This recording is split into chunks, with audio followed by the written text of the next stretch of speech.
topic. The topic is what? Securing sustainable livestock. What are the challenges and what are the opportunities? I think we need to understand, we need to be very clear about the direction in which this industry is moving, both globally and within and in our country. And once that pathway is clear for us, then I think there'll be a lot more meaningful discussion. How do we make it sustainable? And sustainability has multiple dimensions. Pardon my immodesty, I've actually designed what I call Chandrasekhar's 7-way sustainability test. How do you test sustainability? Because it is multidimensional, it is multidisciplinary, and it's even multi-generational. Okay, and therefore we need to have a way to test it. And in my view, there can be 7 tests which need to be applied. And I call these tests steeple test. STEEPLE. What does it stand for? S stands for social. T stands for technological. E stands for economic. Next E stands for environmental. P stands for political. L stands for legal. And the last E stands for ethical. So therefore, and actually I'm developing metrics for each one of this, which is absolutely tough job for me. But I'm working towards it. But if you were to apply this steeple test, and the sustainability is not just for an industry, it can be even for government policy, it can be for an investment, it can be for business, or it can be for life. Okay, and therefore you need to apply this 7-way sustainability test. What I am doing, is it socially relevant? What I am doing, can technology play a better part in capturing value? Is it economically feasible? Is it environmentally friendly? Is it politically acceptable? Is it legally unassailable? And finally, is it ethically right, whatever I am doing, my business? And therefore, if you answer yes to each one of this, there's a reasonable probability that your business or your investment or government policy, whatever you're talking about, will be sustainable. I just want to quickly capture the essence of this steeple test, and that's why I mentioned this point. Number 1. Number 2, will somebody monitor and stop me at the end of 10 minutes? Will you stop me at the end of 10 minutes? I have 10 minutes time. Okay, all right. Let's discuss what is the way forward, what's happening around us in the world, because we cannot tear ourselves away from the trends in the world market. Okay, and therefore it is important for us to know the pattern of global consumption is actually increasingly evolving towards animal products. Okay, in diets. This is a pattern we very clearly know.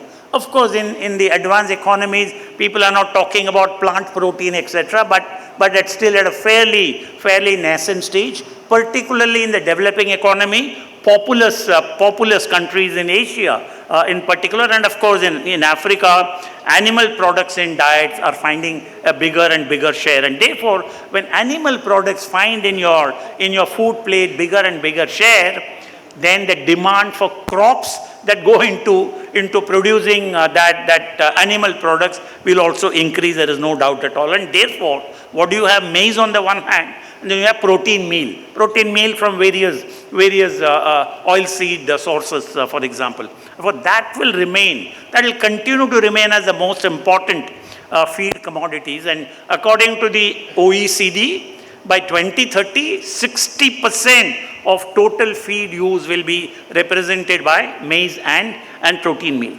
The next one, maize demand growth will outpace protein meal demand growth. Maize demand growth will possibly will increase by about 1.4 to 1.5% a year, while protein meal growth will be slightly, it will lag that. It could be possibly 1.2% a year. Okay. Now, demand growth for protein meal is projected to slow, primarily because lower protein meal share in large consuming countries like, say, the European Union and China. And China, you can see very clearly, is increasingly moving towards increased use of maize in feed, in feed mix. Okay? Then globally, and I enjoy saying this, and I've said this before in the previous conferences, globally, meat consumption is shifting towards poultry. Very clearly shifting towards poultry. And that reflects lower poultry prices in low and middle income countries, which are generally quite populous, where demand is fairly price elastic. And as costs come down, demand obviously will keep rising. Incomes are increasing, costs are gradually declining, and therefore there'll be a much faster demand recovery in the developing countries. And by 2030, again, OECD's projection that poultry meat will represent over 40% of all protein from meat sources. And as consumers are attracted to lower price, product consistency, and higher protein and lower fat content. I think these are advantages of the protein industry. And therefore, we have also seen, say, over the last 7 or 8 years, poultry scores whenever there is a challenge. And we have seen so many challenges in the last 4 or 5 years, including, of course, your lockdown and COVID-19, etc., etc. Why should poultry score? Because it has a tremendous amount of resilience, as I say. You have the challenges, could be disease outbreak, it could be sanitary restrictions, trade policies, and these affect the evolution and dynamics of the world meat market. But poultry is in a position to respond to these challenges a lot more quickly, much faster.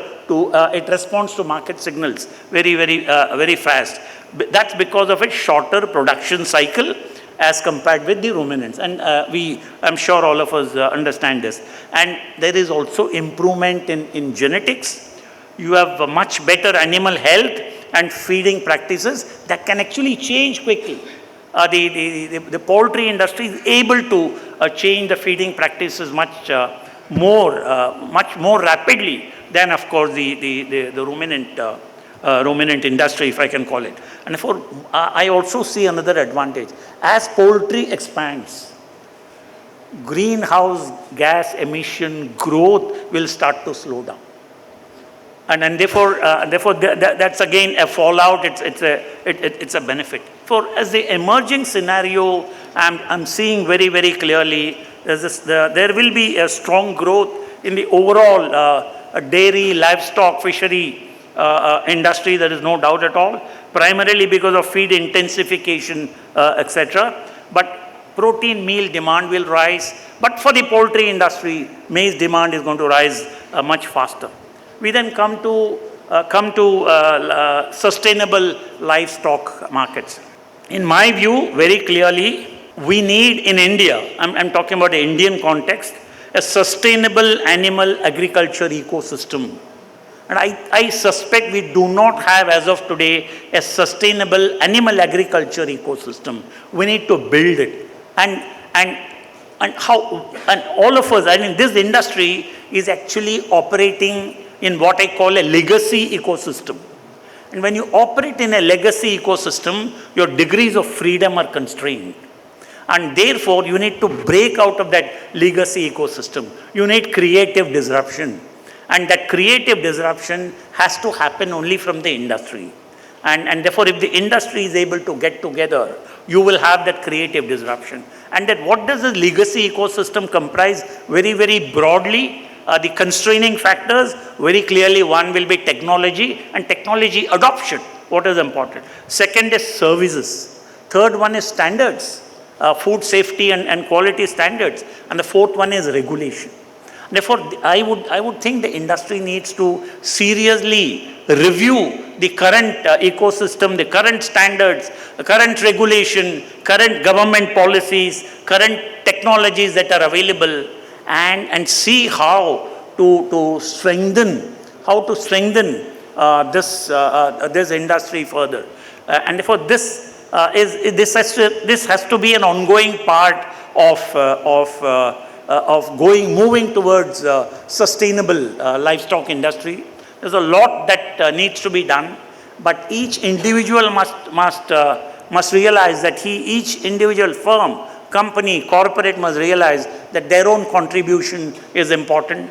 If people start thinking somebody else will do it, I'll continue to operate in my own old way, traditional way, is not going to work. And therefore, the sustainability, in my view, is an imperative. It'll possibly be forced on people if on the industry by itself doesn't voluntarily take this thought forward. There are so many things that the industry can do to advance sustainability, but that will actually require a much larger, much time-consuming debate and discussion. For I'm going to stop here. I have said enough. I have a lot more to say, but I'll keep that back. I have some advice for the industry. I'll keep that back for probably my closing remarks. But at the moment, to take this idea forward of sustainable livestock industry, what are the challenges? What are the opportunities? I would like to invite our Dr. Jeevan Gupta from Punjab, who's done a lot of work, and I will request him to make his presentation and take this forward. Thank you. Thank you, sir. Namaskaram. Thank you, all the organizers, Dr. G. Chandrasekhar, for inviting me here. So my topic is securing sustainable livestock challenges and opportunities. So this is what the Google says: economically viable, environmentally sound, socially responsible. Economics is everything. As a veterinarian, my job is to make it economically viable for my farmers. Other people, they are doing their job environmentally, socially. Definitely, it's our job also, but most important, it should be economically viable for the farmer. So if we look into the cattle census, out of the 19.5 crore, almost 20 crore cows, milking animals, they are only 7.5 to 8 crore. And if we look into the calves and heifers, they are 7 to 7.5 crore. What we are producing, that is very important. Embryo transfer technology, imported semen, sex semen, we are producing only 40,000 female calves. This is per year. And if we look out to the local semen, we are producing around 1.25 to 1.5 crore total calves. If we consider out of 50% is female, 50% is male, then it means we are adding around 75 lakh male calves.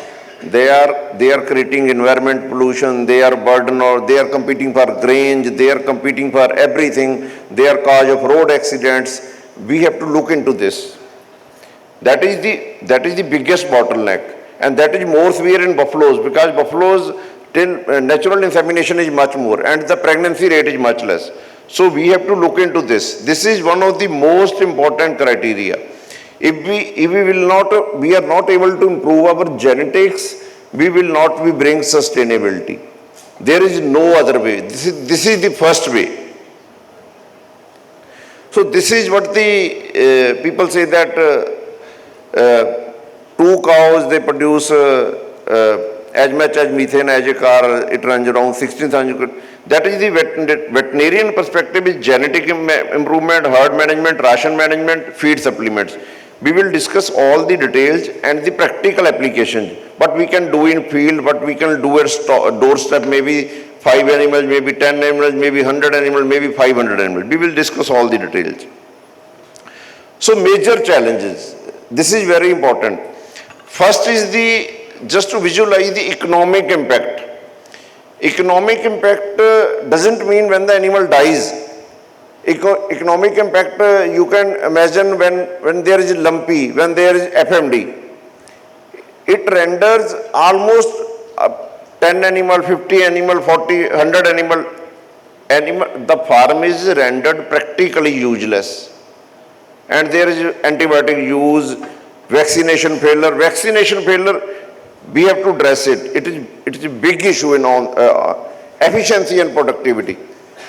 Efficiency and productivity, we will discuss the details in coming times, efficiency and productivity. Dr. Shinde talks about HLTP, hard lifetime productivity. We have to look, we are consuming around 1.5 kg dry matter for producing 1 kg milk. Average weight of the high yield animal is 700 to 800 kg. We have to reduce both dry matter as well as body weight. We have to produce compact animals. We have to reduce dry matter intake. Dry matter intake, which is around at 1.5 kg per liter of milk in India, it is around 500 to 600 gram in USA. We have to work on that. Otherwise, there is no other option. Emerging viral disease, that is very important. Out of 10, 6 to 7 diseases, new diseases, they are viral diseases. And the viral diseases, the major cause is immunosuppression, vaccination failure. We are doing FMD vaccination since last 15-20 years. But why the outbreaks are happening again? We have to look into this. And feed, fodder, water, quality and quantity. We have to move from ingredient to nutrient. This is very important. Water will become the biggest challenge. pH of the water, quality of the water, EC, electrical conductivity. If we want to bring sustainability, electrical conductivity of the water must be monitored at big farms. This is very important but most neglected, electrical conductivity. So disease challenge, as we have already heat stress. In northern India, 9 months out of 12 months, heat stress. You name any disease, hidden cause is heat stress. Loss of productivity, retention of placenta, many other diseases. Heat stress is the major cause. We have to manage it. If we are unable to manage it, cow comfort, buffalo comfort, livestock comfort is most important. Maybe cow, buffalo, sheep, goat, heat stress is most important.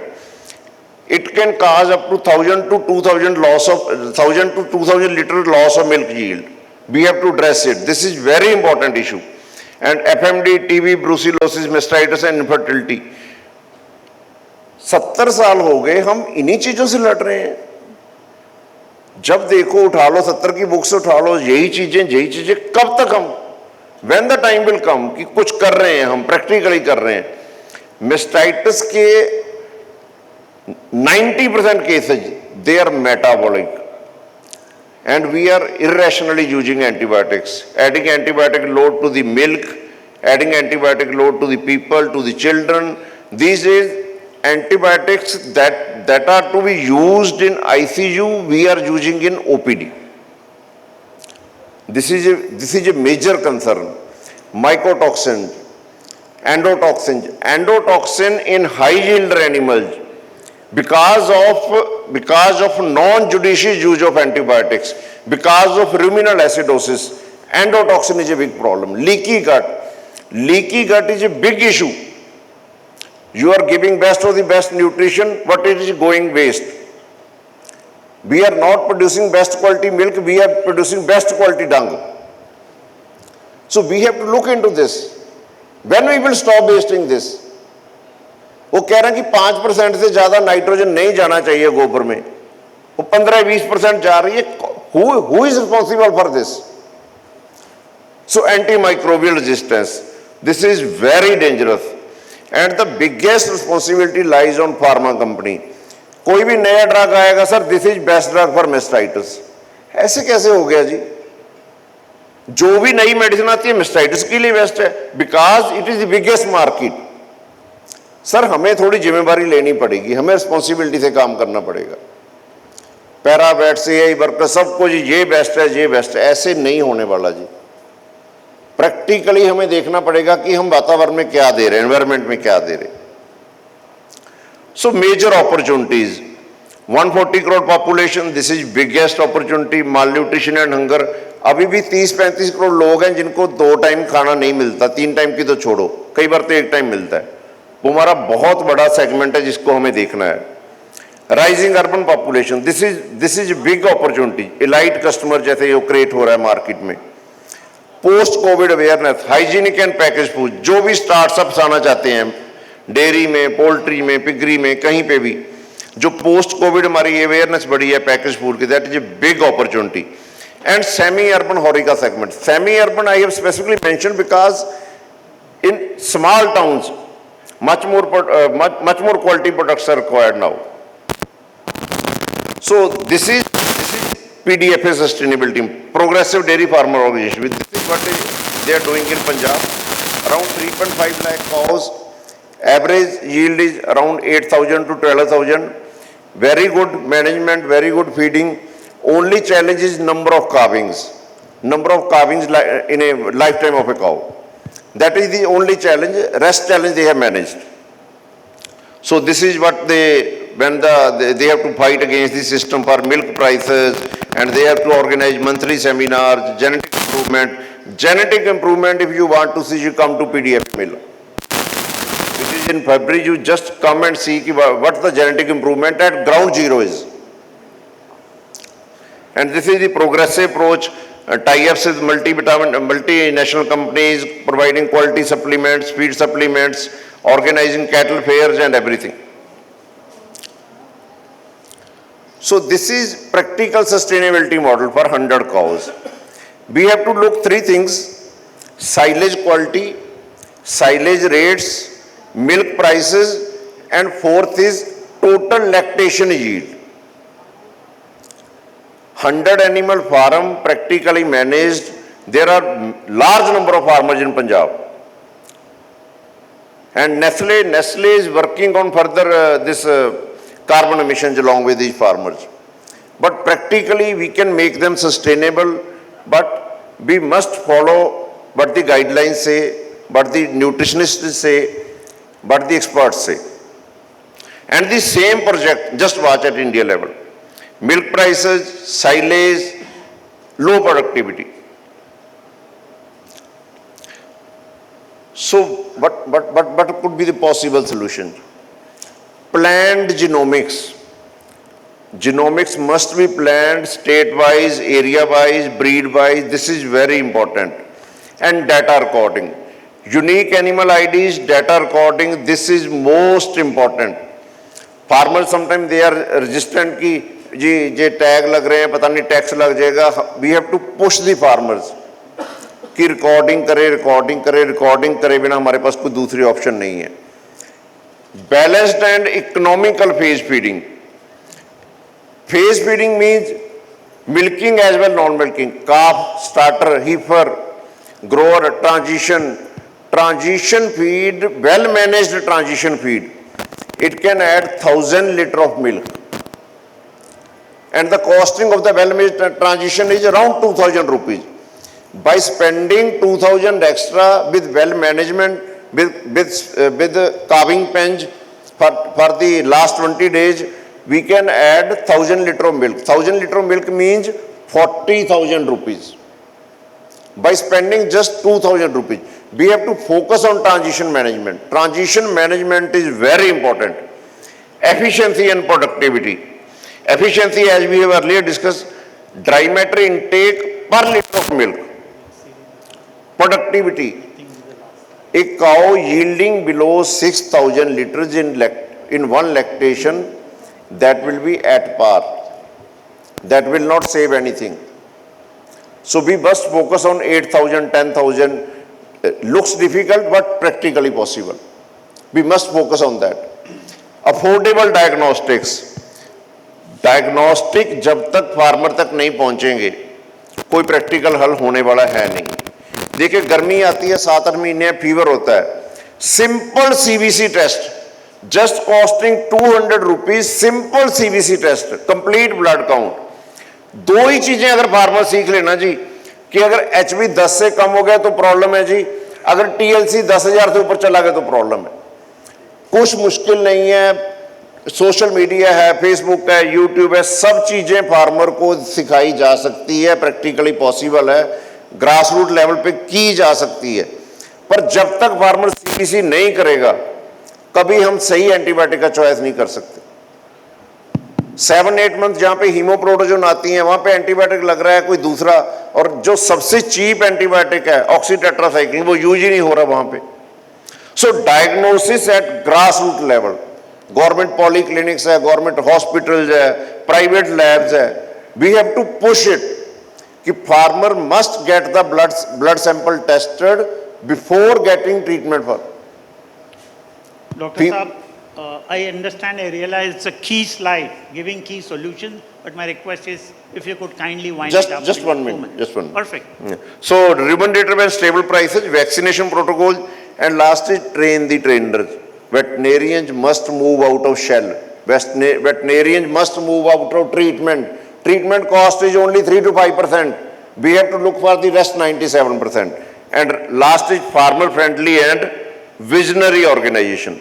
So thank you. Let's do more with less. Let's leave no one behind. Okay. Thank you. Thank you. Awesome, awesome. Thank you.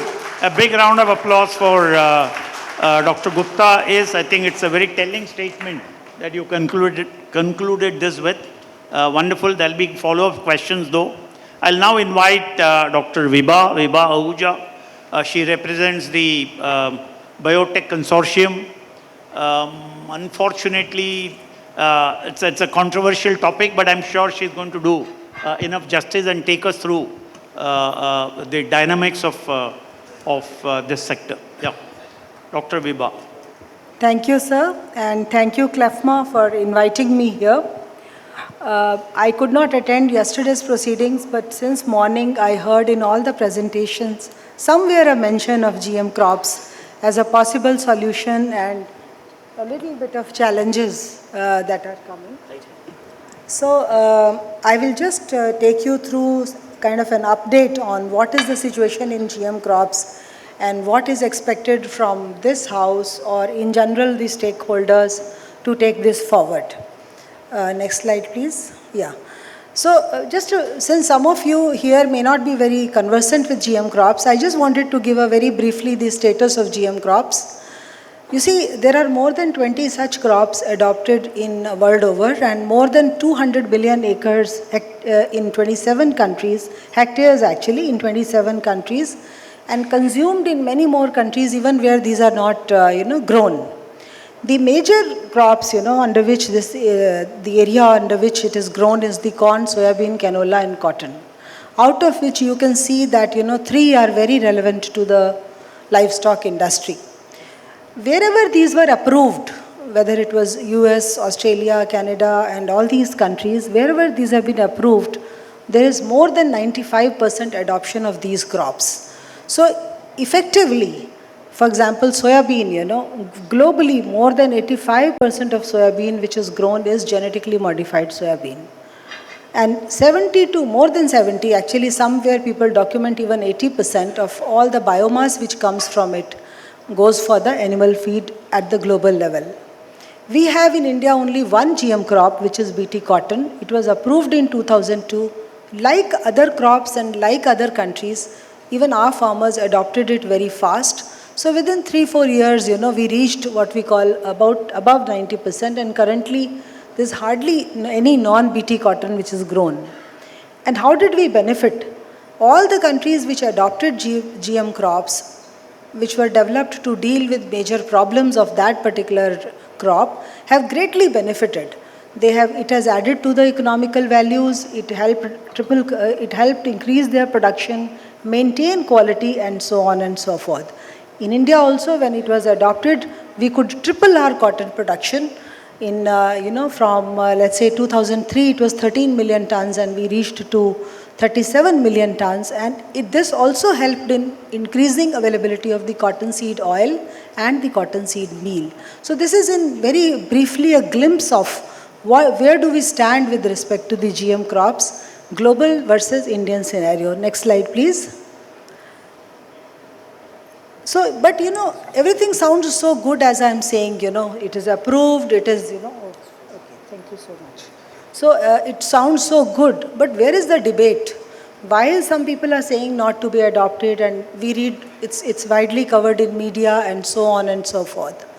And in addition to that, in the debate, because there is a debate at Biotech Consortium India Limited, my company, which was promoted by the Department of Biotechnology and All India Financial Institutions, we on our own also tried to see that, what are the kind of concerns people have. So basically, they are very variable. Somebody will say biodiversity laws, somebody will say it's multinationals and so on and so forth. There's a whole kind of concerns which are there, and we tried to analyze them. Some of these are scientific and some of these are non-scientific. So scientific, like it could harm the human health, it could introduce toxins, this and that. This has been a new technology. I am not going through the technology. So as and when a new technology comes, there are also a bit of concerns. But here, I think I missed on the previous slide sorry, it's going, how do I go back? Yeah. I just wanted to show the figure below where it says that, 1996 these crops came, and in 2023, look at the kind of increase which has happened in terms of adoption. So just to convey that we do have a 25 years of the use of these crops, history of safe use is now with us. So in the light of this, all these concerns which are there, human health, this and that, all these have been dealt with very effectively with the guidelines, methodologies, studies which are developed by both national regulatory frameworks as well as the international bodies. And then these kind of, as I said, scientific concerns we can deal with. We can plan experiments, we can collect data and satisfy. But many of the non-scientific concerns which you see in the media and by certain groups which are opposed to it are basically based on perception without any data and without any, this is something new, so this might cause any effect and so on and so forth. And they're not unique to GM crops, but in general, even if we have to get any multinationals coming, any product, we have the same concerns as related to this. But what has happened, what has been the impact of these debates which have happened in our country, and the prolonged debate, as I will call you, despite the highly successful experience of BT cotton, we do not have any further approval since almost 2002. 2005 there were some events approved. BT brinjal was approved, but a moratorium was placed by the then minister, and then our neighboring country has adopted it. They are growing, they are consuming, and unofficially it is coming in our country. GM mustard, which was developed by our own University of Delhi, it's our own technology, not a multinational technology, that was approved. And despite, we heard from the SCA this morning, so much of oil shortage, and there is an urgent need to increase productivity, but it is still on hold. And here the government has approved after a long evaluation, but there is a Supreme Court case. Despite that, farmers wherever possible, like herbicide tolerant cotton, it is cultivated in large acreage, which is also in itself a problem, because if you don't do it legally, then you don't follow all the instructions. The more negative effect has happened on research. The number of trials have reduced and the research activities have reduced significantly. And this is leading to, the stagnation in the production and increase in prices. So, and it affects your, what you call the sustainability or the exponential growth which the feed industry is having. So if you look at this, India is almost in all these, at the bottom of the line. Our productivities are extremely low compared to the global averages in all the feedstocks, all the crops that you are interested in. And the challenge is that, how do we deal with this debate? Because on one hand, we have a global experience, extremely safe use, all the, countries making benefit of it. On the other hand, we have in our organization, in our country, a kind of a stalemate. So basically, if we, come to the current situation, there's an opposition by a few activist organizations. And here, the activist organizations are very active, but the potential user segments, like our feed industry, like our, ethanol industry now and others, they are not that much active in, demanding it. So then, there has been another important challenge is that these activist organizations had gone to the court in 2004, and this case has lingered on for 20 years. And repeatedly, there are, the affidavits or representations by them. Last year we had and early this year we had a detailed hearing, but ultimately it was again the same situation, because what we got is a split judgment. One of the judges has, said that we must go for, all the procedures are in place.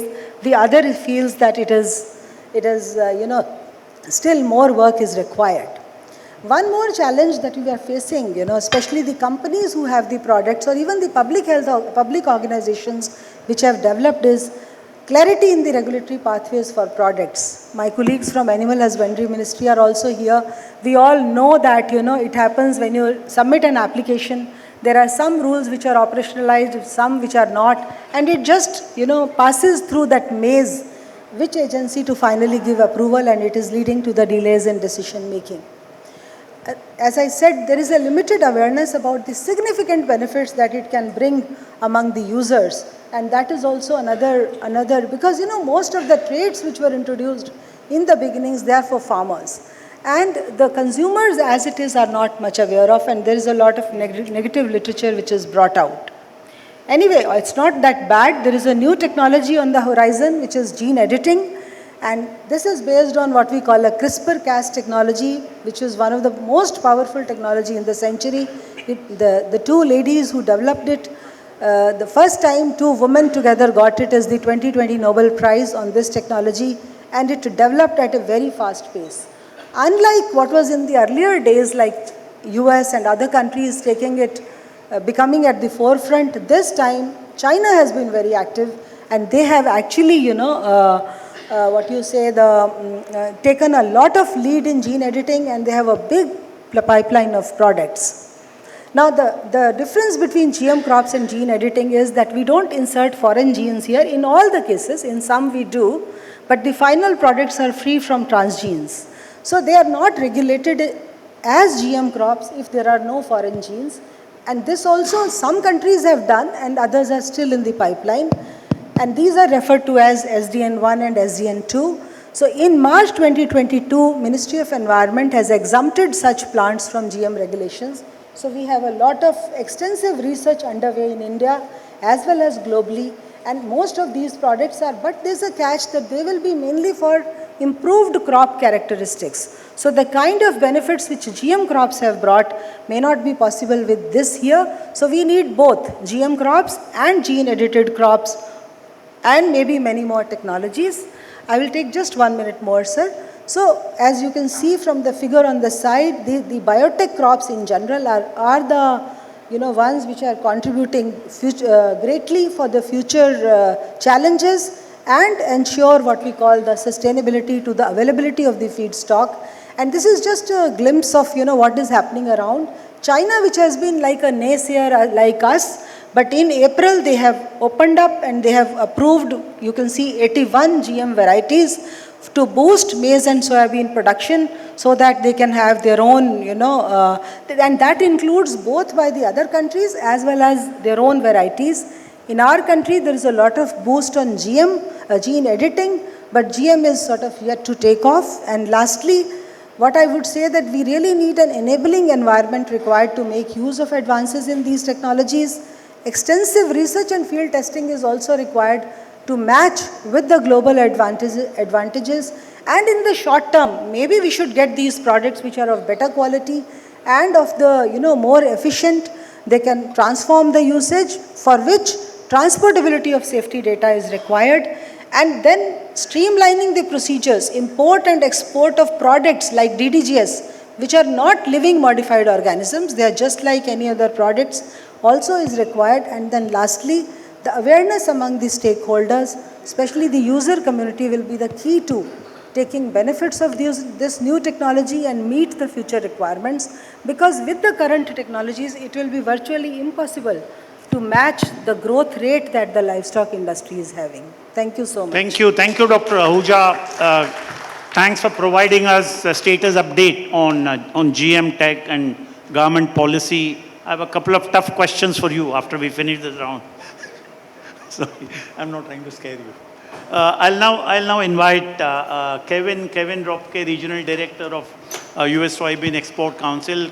Kevin and I met probably a couple of months ago in Delhi in another conference like this. Kevin, the floor is yours. Thank you very much, Chandrasekhar. I appreciate that. I'd like that box back, actually. I want to stand on that so I can appear taller here at the podium. No, it's a great privilege and honor to be here with you all today, back again at the CLFMA Annual General Meeting. My heartfelt congratulations to Divya, And of course, my congratulations to Suresh on your wonderful, wonderful leadership and guidance. Let's give him a big round of applause, please. And a good best of luck to Divya and his team going forward. Thank you all for the invitation and the welcome. I'm going to try and be as brief as I possibly can. But when I look at India, I've worked in a lot of markets. I look at a couple exciting opportunities and a few challenges. And so first and foremost, you've got to frame India in terms of a global leader in feed production. And so this is data from our friends at Alltech, which I think is very good. And it lists India now at the world's 4th largest compound feed producer, now having overtook Mexico and perhaps soon in our lifetimes overtaking Brazil. And so when you have an industry that's large scale as yours, you have to kind of assess where some of the challenges may align in terms of sustainable growth. And so when I look at challenges in India, I look at two significant challenges on the horizon. One is raw materials, which we've talked a lot about so far. But two, as a leader, I think one of the most important aspects that we take to heart is our people, and making sure that our people are in the right place, making sure that they have the right skills, and make sure that they have the right resources at their disposal. So before I go any further, I would like to give a warm welcome and appreciation to my team, Jason John and Vijay Anand, who are representing USEC here. If you guys could give a wave, thank you very much, gentlemen, for your support.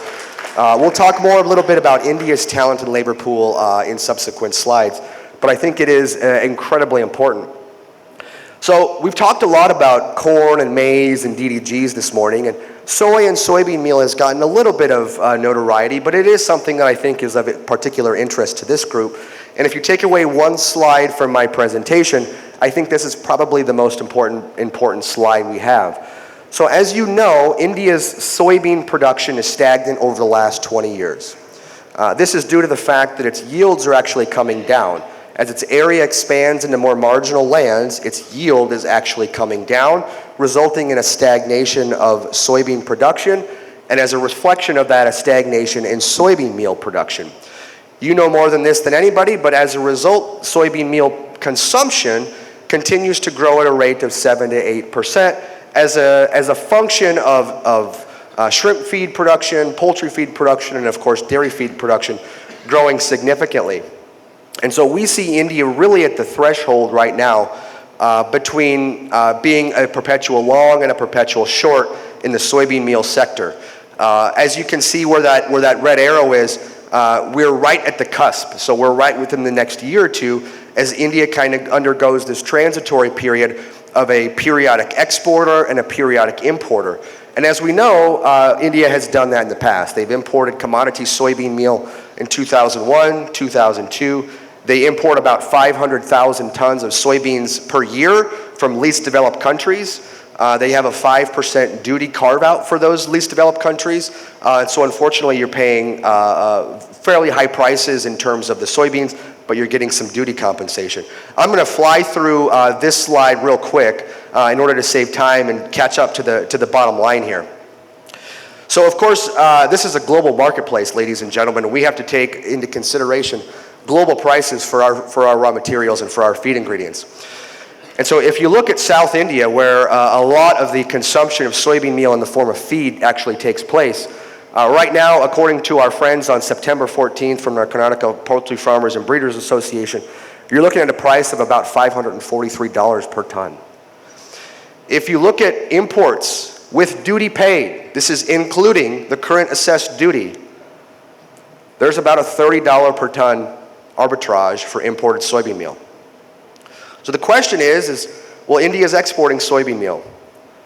The answer is India actually should be exporting and importing simultaneously depending upon where it's produced, depending upon where it's consumed, in order to stay globally relevant. And I say that last point because we need to look at Ecuador as a prime example of becoming and continuing to be globally competitive. And as we all know in the shrimp sector, Ecuador really has an invigorated and impassioned shrimp export industry that is continuing to grow and continuing to become more and more competitive in the global scene. One of the major reasons why that is They've exempted all soybean meal from tariffs. They know the importance of soybean meal in their shrimp feed manufacturing, and so they are specifically targeting India, and they've got India in their crosshairs to outcompete them, especially in markets like the United States and like Europe. So something to certainly keep in mind. And as we talk about India's stagnation in yields, unfortunately, I have some bad news. You know, India is not only amongst the lowest in soybean yields, it's actually the second lowest in soybean yields. And so that should make me very concerned as a feed manufacturer. You're the world's fourth largest feed manufacturer, and your soybean productivity is so low. Shifting gears in the last 2 minutes, I wanted to talk about talent and labor. And so this was a real initiative that we have discussed and we've taken to heart at the U.S. Soybean Export Council. And I thank many of the people in this room, especially Naveen, for being a champion of this. This was a slide that was presented to our Regional Advisory Council earlier about the middle income trap. And for those of you that aren't aware of the middle income trap, it's a trap that many countries face around the world, that after they take all of the economic gains from resources, and after they've achieved all their economic gains from their cheap labor source, they have a struggle and they have a difficulty in getting to that next plateau of GDP growth. And this takes innovation, ultimately this takes education, and thankfully Prime Minister Narendra Modi is taking a very hard look at this at their Skills India program. But I ask you all if the learn to code mentality is really serving your workers in rural India. You know, I think it's serving some urban workers quite well, but the fact of the matter is we want to keep rural workers in rural India for high-paying jobs in rural India. And as this chart shows, the health of the overall tech sector, aside from AI, is actually quite bleak. AI is doing very, very well, but AI is also lessening the demand for software engineers and for coders writ large. And so therefore, as a result, I see this as a huge opportunity and a threat to potential India's GDP growth in the future if you continue to prioritize software engineering, especially in urban areas, and as we try and keep as many workers as we possibly can. So let's fast forward a little bit. The U.S. Soybean Export Council is proud to have the Soy Excellence Center launched 5 years ago globally. And through 2024, we've educated over 28,000, now 29,000 participants globally. We have 3,850 active members in our community engagement session. And I'm very proud, some of you were there, but I'm very proud of the fact that in January of this year, we launched a specific India Soy Excellence Center curriculum identifying and focusing on the tracks of poultry production, aquaculture production, feed milling production, and soon to come, dairy production. And so we've got 200 graduates already. We formed a very high-level regional advisory council. We just had a meeting last week in Mumbai. Some of you are in this room, and I encourage you all, if there's a call to action from this, please go back into your companies. I'd love to sign an agreement with CLFMA Management Committee in order to really inculcate this education, this learning for your workforce, and to train your capacity development within India to really provide high-paying, well-educated, skilled labor force in rural India. Thank you very much for the time. I appreciate it, Chandrasekhar. Thank you, Kevin, for this wonderful presentation. I think you've given us, I would call, a helicopter view of what's happening around us in the world as far as soy is concerned. So our evening topic is about securing sustainable livestock, challenges and opportunity. I think our speakers, they put a lot of efforts in talking minute and technical aspects of sustainability. I'm not going to talk all those. I'm going to share with my 30-year experience of this industry, meeting each one of the sector people and learning from the seniors and their experiences, what last 3 days they shared. I have just noted out some points that what is required for us to do, what challenges we have in our livestock sector and what opportunities. So the very first thing, if I talk about sustainability as a definition, we are not going to talk all those big definition which is written in the books and management. Someone spoke about money and profitability. So any business without profitability for a long time, there is a big question mark on the sustainability. Today we keep hearing to the poultry feed producer that only working in the poultry feed, the business is not sustainable. And what they do, they divert from poultry to dairy or dairy to aqua, or I think 50% of our poultry producers, they have joined hands in integration. And I was talking to some of newly entrants in the integrator business, they all say we are losing money every day. So where are we? I think this is a big threat. This is a big challenge. Even that business also not going to be sustainable in the future.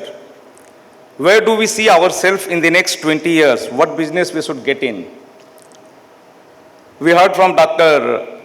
Prashant Sinde the challenge about DDGS usage in the country. Are we sure we are going to use the right DDGS without having any challenge which is going to be health on ours and on the birds? I was just listening during lunch, Mr. Tarun Sridhar and BSY, they both were telling that we are going to get caught in the health issues if we are not going to address this in the future. So that's the big challenge. Today, the maize availability, the feed and fodder availability about the country for livestock. Okay. Last year, the maize price at this position was 20 rupees. Today, it has gone 30 rupees. How the business is going to be sustainable? That's the challenge. So, this is one of the key challenges what I see that about feed and fodder. I think Dr. Jeevan spoke about disease.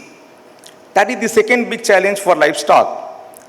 Last year only avian influenza has just washed away 22,000 crore rupees from the poultry industry. We talk today industry about 15 lakh crore. And see, where do we stand with one disease? Lumpy skin disease in the cattle, FMD. Mantriji was telling about that. He has given a target to our Krishi Bhavan bureaucrats and the senior people that give me one state which I can declare by 2030 as a FMD free state. We are still there. That's again a big challenge where we are. We are mitigating that. Ecuador has taken over India. Again, the only disease in the shrimp, EMS, has pulled us back, apart from the other management practices. So disease is the second big challenge for us. And then talking third and last about the environmental and social, when we talk about all the big names, AMR, okay, antimicrobial resistant. We heard that we use the least antibiotics. Still in India, some of the antibiotics are allowed to use in the feed. Okay. We are talking about AMR as a issue. Okay. We have challenge about greenhouse gases. So if you go and talk in any forum, people talk cows. I saw one picture, 2 cows. Emission of methane is equivalent to 1 car. Okay. People talk about nitrogen emission and ammonia from the poultry, phosphates from the aqua. I think these are some environmental challenges we should address sooner or later, but not at this current moment actually. Okay. Profitability, again, I'm coming back on that because that is one thing which is going to drive the entire industry in the future. Okay. At the same time, there were really some very encouraging data what we saw, very successful story. And I see that those are going to be the opportunity for us. The biggest opportunity I firmly believe in India. See, we are in many aspects second to none in the world. We are 140 crore people, and that itself is the biggest opportunity for this country. Livestock has done a lot of contribution, not only to make the country from the food security to even nutrition security, but they have been, and there is a lot of contribution to the GDP today, which is coming in the agri-GDP from livestock sector, and which is going to grow. If I take the requirement of the maize by 2030, it's going to be 40 million metric ton. From where we are going to get it? What are the opportunities? What are the ways we should?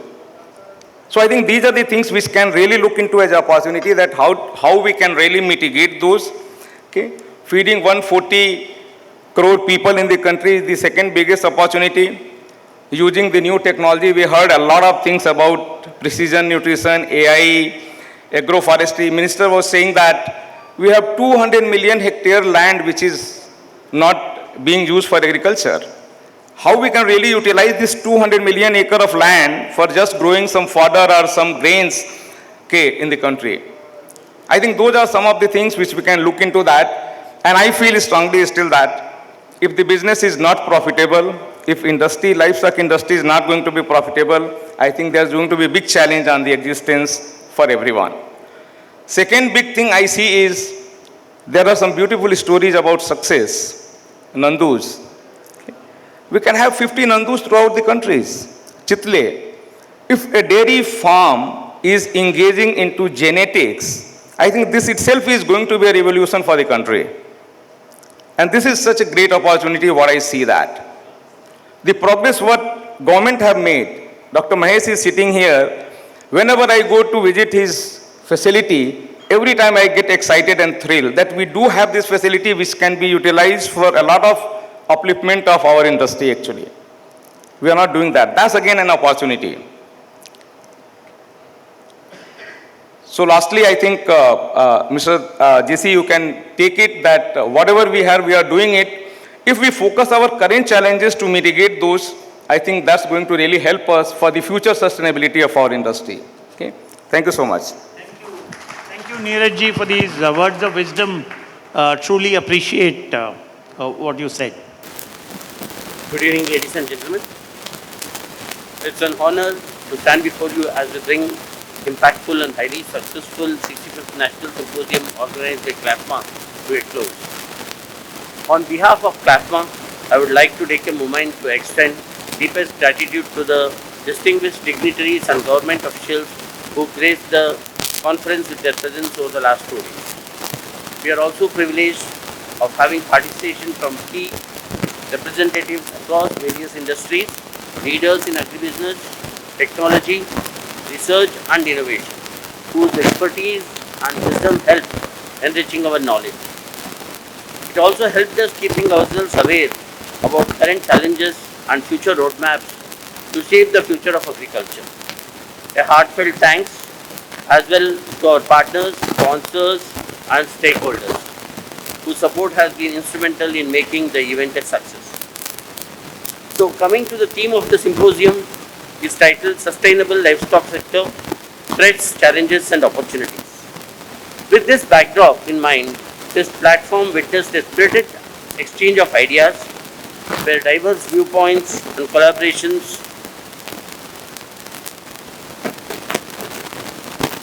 were there at the heart of every session. From the insightful panel discussions to the formal networking moments, we have witnessed a remarkable spirit of openness and cooperation. This spirit of debate and collaboration is one of the greatest strengths of this gathering. The candid conversations and constructive disagreements have always helped us challenge each other to progress forward. On day one, the conference started with a keynote address presentation by our esteemed speaker, Mr. Balram Singh Yadav, who delved upon various topics ranging from productivity, data, rate of growth of the industry, the structural changes and future challenges.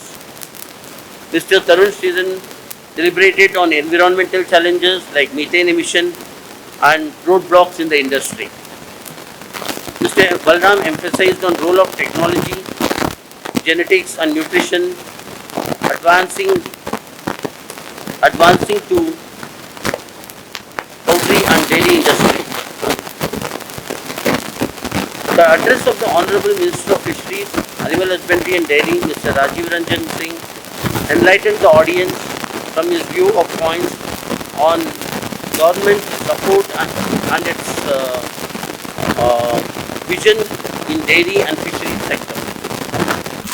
On day 2, whether it was debating the future of alternative feedstock or the role of technology in smallholder farming, the discussions are always forward-looking, focused on real solutions to real problems. It would be worth mentioning three themes which earn from various interactions throughout the day. Alternative feedstocks for sustainable animal feed. Considering huge volatility in key raw materials like grains, oils, etc., the most critical imperative for industry is to be ready for more alternatives, not just to contain cost but also to fulfill demand of feed. Mr. Racy touched upon how US has benefited from usage of sorghum as one of the alternatives to corn, and India could look forward for it. Upon its energy source, Mr. Ajay shared overview of all raw materials like rapeseed meal, the oil bran, and shared insights into outlook of extracted raw materials in upcoming session. Dr. Shinde elaborated how the new entrant DDGS is changing the outlook of entire protein basket. Though DDGS looks promising in terms of price and nutrient, but a high degree of caution needs to be exercised whenever we use it. As a manufacturer, we should always make a balance between cost and nutrition in feed. One of the most spirited debates was around the potential of alternative feedstocks, including insect meal, by Srimati Anupama. As a sustainable protein source for livestock, insect meal in particular sparked lively discussion, and it is thought-provoking and role in addressing global protein demands, with clear consensus that this is an area worth exploring for further exploration and investment. Session on technology advancement and agri-tech innovations gave insights into successful business use on how technology, whether it's AI, big data, or precision farming, can address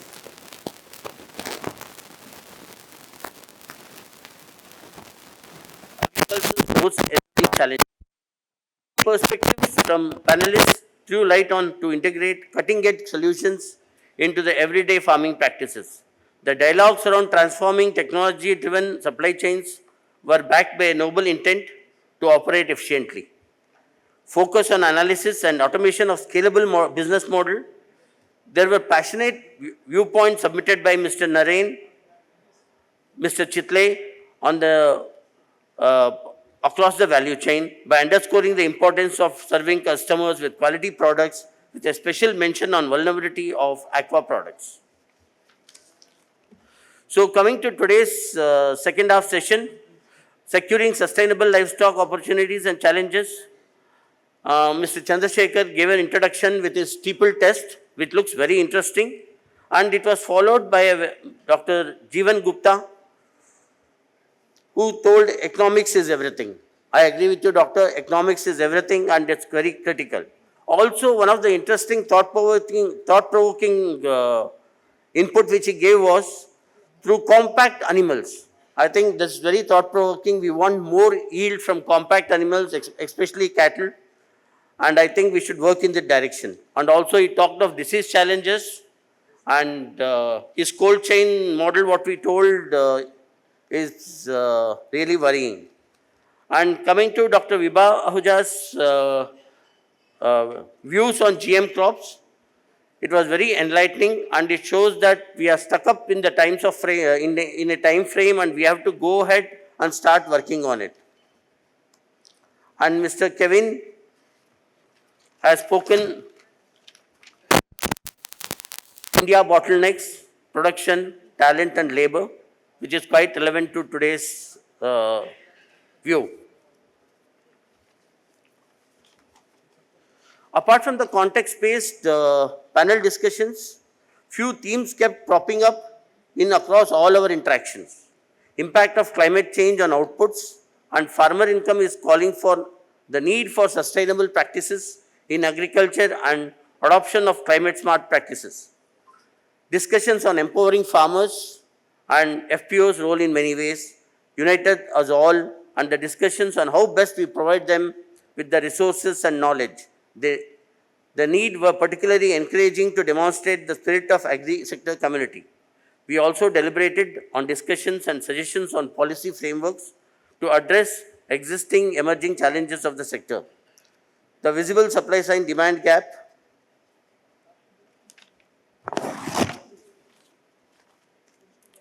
key commodity needs, reforms and actions for multiple fronts to be in imports, innovation, research, and sustainable farming practices. Before I conclude, I want to once again thank all of you, our speakers, attendees, and organizers for making this conference a platform for such rich dialogue and collective resolve to move forward. As we leave this conference, it is clear that the spirited conversation and networking we engaged over the last 2 days must continue and the collaborations we have formed must deepen. Thank you very much.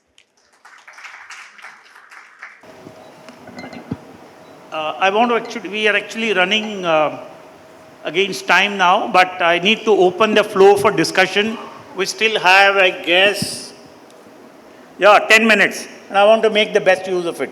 But before I open the floor for discussion, and I have myself some questions for the panelists, I want to share some, what I would call concluding part of my own speech. I want to talk about the opportunities for this livestock sector, particularly the poultry sector. Pervasive undernutrition in our country. That's the opportunity. It's a sad state of affairs, there is no doubt at all. But that's what is going to provide an opportunity for this industry. Serious protein deficiency, particularly in rural areas, and therefore animal protein can help address this challenge. There is absolutely no doubt at all. But again, there is a challenge in that. I'll come to that. 70% of our population is actually is potential consumer of meat. The world seems to believe, and some of our own people say 70% of India's population is vegetarian, etc. No, the vegetarian population is actually declining. Meat-eating population is rising rapidly. There is absolutely no doubt, and therefore, over 70% of the population can potentially consume meat, provided it is affordable, it is accessible, and it is available. So this is extremely important. That's where the opportunity for the industry arises. But my own exercise, I have compared animal protein with vegetable protein. Milk, eggs, poultry meat, etc. with pulses, soybean, peanut protein. And I find plant protein is a lot cheaper than animal protein. And therefore the cost aspect of animal protein needs to be borne in mind. Animal protein is cost prohibitive, and therefore can animal protein compete with plant protein cost to cost? That's a big challenge which you need to accept. There is an opportunity, big population, voracious appetite for consumption, incomes are rising, lifestyles are changing, urbanization, all that creates an opportunity. But can you produce, can you compete with plant protein cost to cost? Plant protein is still, in the Western sense of plant protein, we are still quite far away. But yet all of us eat every day legumes. We eat dal roti, we eat dal chawal, which provides all of us protein. For can animal protein compete on cost with plant protein is a big question all of us have to think about. The second one, because CLFMA represents the animal feed market, I just want to flag 3 or 4, 5 points on the contours of a sustainable animal feed market. What are they? One, I think the industry must work to optimize resources, land resources, water resources, etc. The industry currently, as I see, is not linked backward. I think the industry must establish backward linkages. Backward integration is actually the way forward for this industry in my view. And responsible sourcing of raw material.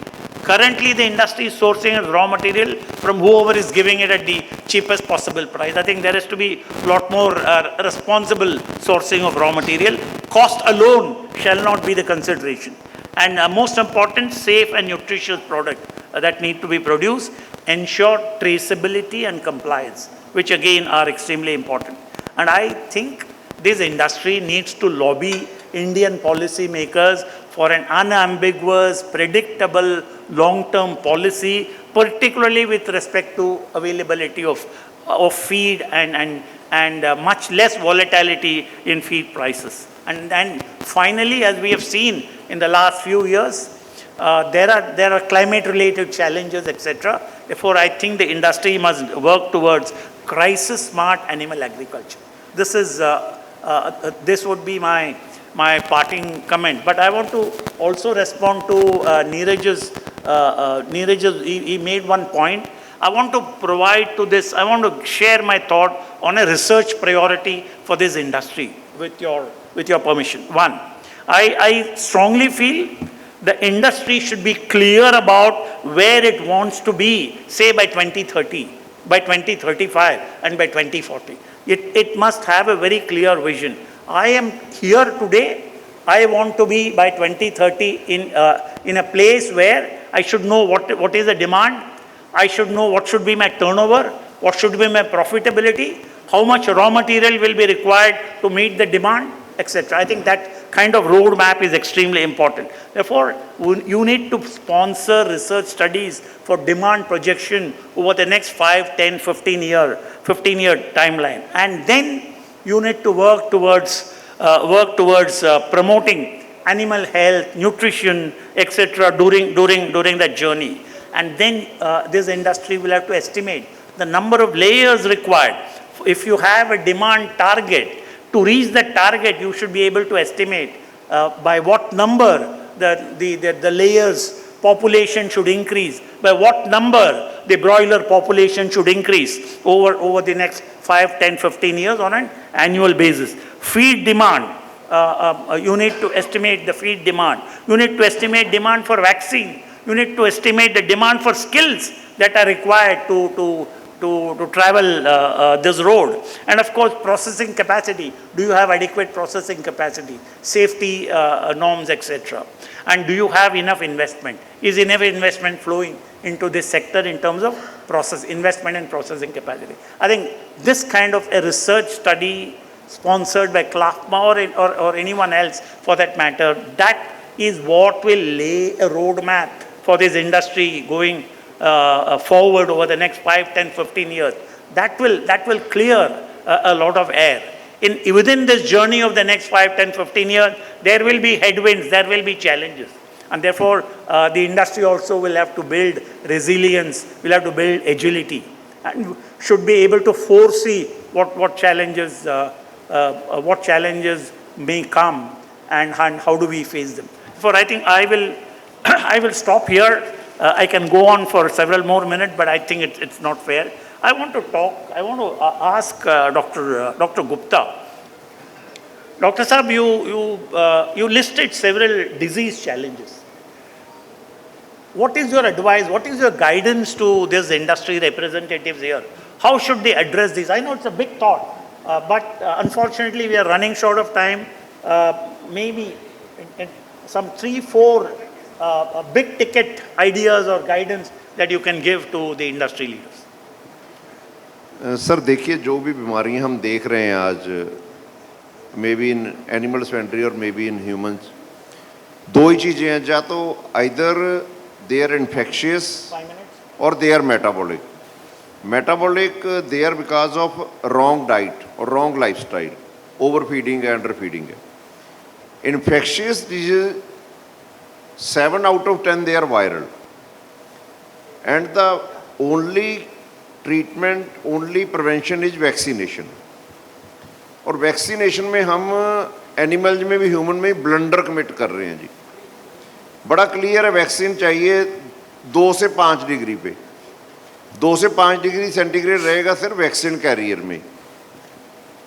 हमारे हाथ का temperature होता है it is somewhere about 37 degree. लोग vaccine जी कोई लिफाफे में लेके जा रहा है जी, एफएमडी की वैक्सीन है, लंपी की वैक्सीन है जी. नंबर 1. नंबर 2 है इम्यूनिटी कैसे बनेगी. सो 2 ही चीज़ें हैं जी इम्यूनिटी के लिए. नंबर 1 डीवर्मिंग होनी चाहिए, there should be no worms.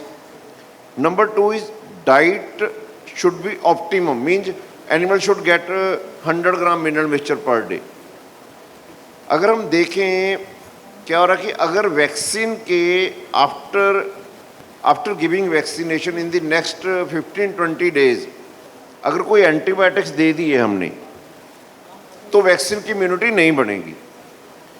Covid में सर मैंने देखा जो लोग कोविड से रिकवरी के फेज में जो वैक्सीन लगी, डॉक्टर्स क्या करते थे, वैक्सीन लगाने के साथ एक डॉलो का पत्ता ले जाओ जी, एक एजी का ले जाओ, एजिथ्रोमाइसिन का, कभी इम्यूनिटी बन ही नहीं सकती जी।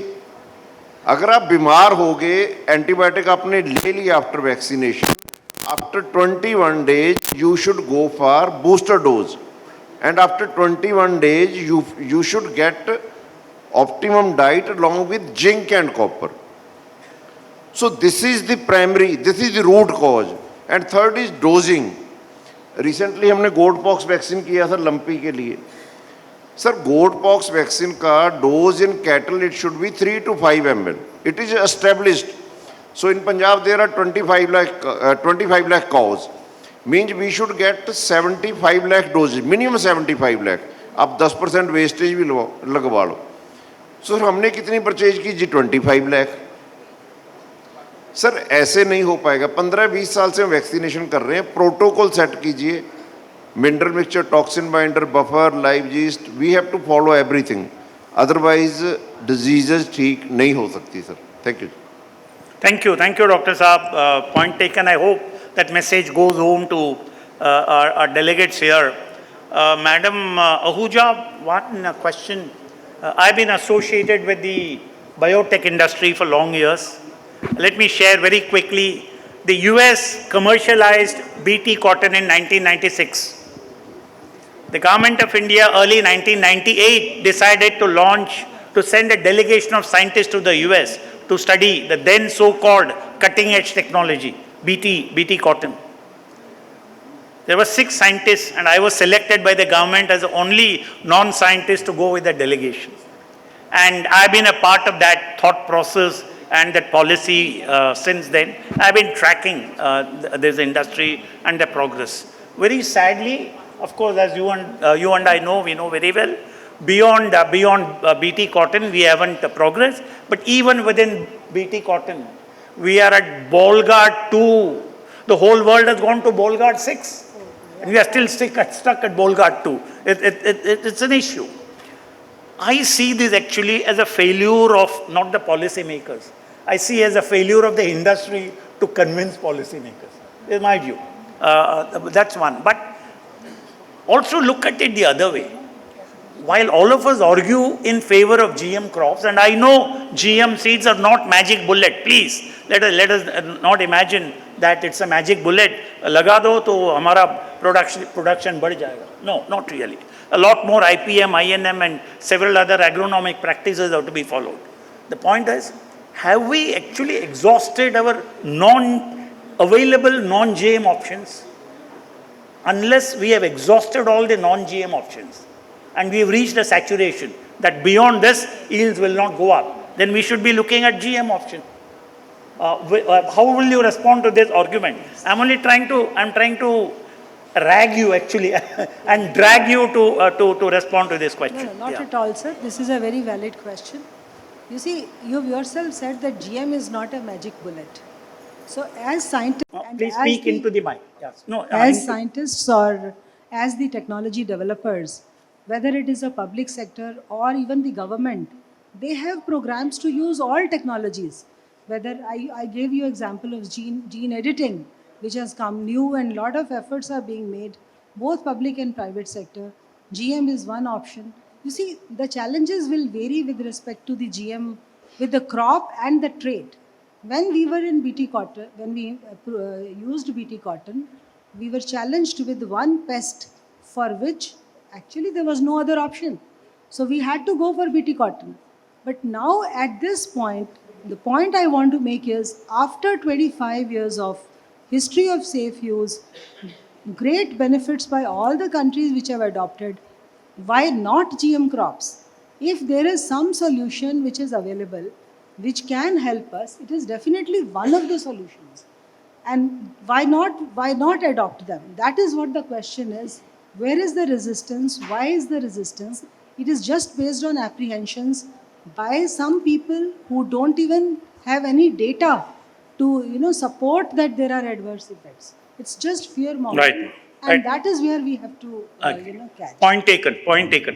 I think you need lot more robust and convincing communication. Anyway, Kevin, any parting comments?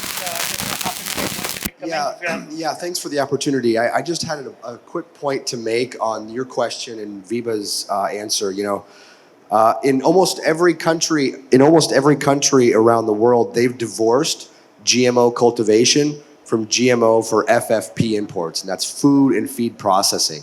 So if you look at China, if you look at Mexico, if you look at the European Union, who remains the world's second largest importer of GMOs today, if you look at Southeast Asia, if you look at Northeast Asia, they all have separate FFP policies from cultivation policies. So that's what I think is the path to provide as much immediate rewards to the Indian consumer is to make sure that these are separated. All right, thank you. Neeraj ji, any closing comments from your side? Related with GM, my views are that it's not only going to get grown in the country, but it will open up. If we are accepting GM, it will open up the world for us. If we really struggle, when a couple of years back we got an import permit of 12 lakh tons of soybean meal. So I think that was one of the great things. So if GM is going to be accepted by our policymakers, we can even when we feel that parity there is for price, we can get it from US, Argentina and Brazil. And that will make our industry a great support, I can say, and make it more profitable. Thank you. Friends, I'm getting very strong signals from the organizers to conclude it.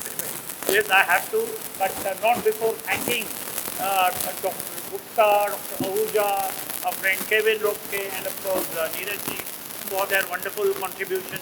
I've thoroughly enjoyed speaking here, and I hope to meet all of you once again sometime in future. Good luck. God bless you all. Take care. Thank you, Mr. Chandrasekharan. Wish we could have got more time to interact with you and get more knowledge from your experience.